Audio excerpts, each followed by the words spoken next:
approfondie. L'étudiant doit apporter des nouvelles connaissances dans son domaine.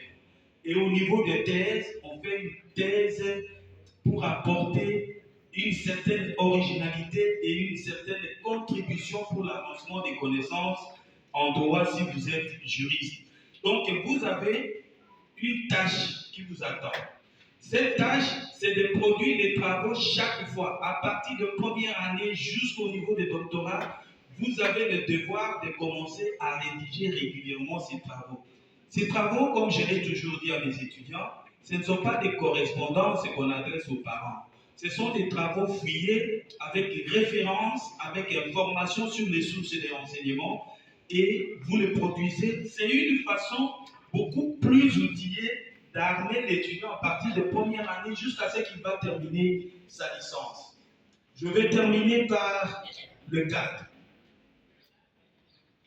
Où est-ce que vous devez mener ces recherches? Parce qu'en fait, vous êtes obligé de mener les recherches si vous venez dans le système universitaire. Premier endroit, premier cadre, c'est la bibliothèque. Ici, à l'ICASI, dans notre université, nous avons une bibliothèque centrale qu'on vient de nous construire. C'est vrai qu'il y en a encore des choses qui manquent, mais avec le temps, cette bibliothèque doit être enrichie pour permettre aux étudiants d'avoir un cadre de recherche. Un étudiant qui ne lit pas n'est pas un étudiant de l'université. Et j'ai aimé le propos de monsieur le secrétaire général, dit c'est ça qui distingue l'université avec d'autres cadres. Parce qu'à l'université, on lit, on se réveille avec les livres, le livre devient l'ami de l'étudiant jusqu'à ce qu'il va quitter. On ne perd pas du temps avec des WhatsApp, on ne perd pas du temps avec Facebook, on ne perd pas du temps avec Instagram, on perd du temps avec son livre. Si vous ne l'avez pas en physique, je vais vous donner des endroits où vous allez les trouver. En dehors de notre bibliothèque centrale, en principe, avec l'évolution de l'université, chaque faculté doit avoir sa bibliothèque. Puis nous avons une bibliothèque belge ici, que les Belges nous ont laissée, qui se trouve, je crois, à l'école belge. Si vous avez besoin de lire les ouvrages, vous pouvez également vous ressourcer si ces livres ne se trouvent pas ici. Nous avons aussi actuellement avec le modernisme, et c'est un système beaucoup lié au système LMD, l'Internet. Beaucoup d'étudiants n'ont pas encore compris comment on mène une recherche sur Internet.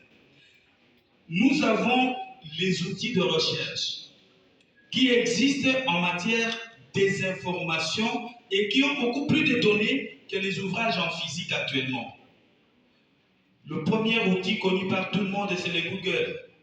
Vous posez à Google la question, Google va vous donner des réponses sur les sujets que vous traitez.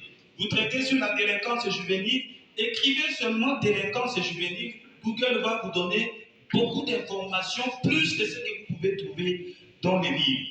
Je dis aux étudiants, aujourd'hui là, un étudiant ne peut pas dire que je n'ai pas ce livre-là, je n'ai pas lu, je ne sais pas où le trouver, à moins que lui-même soit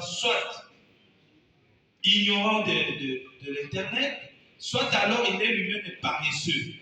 Mais un étudiant courageux, un étudiant qui connaît le système, comment il fonctionne, il va sur Internet, il va trouver plus de 1 milliard d'ouvrages sur les domaines de recherche. Donc aujourd'hui, on n'a plus ce temps-là. Vous avez également d'autres moteurs de recherche, le Google.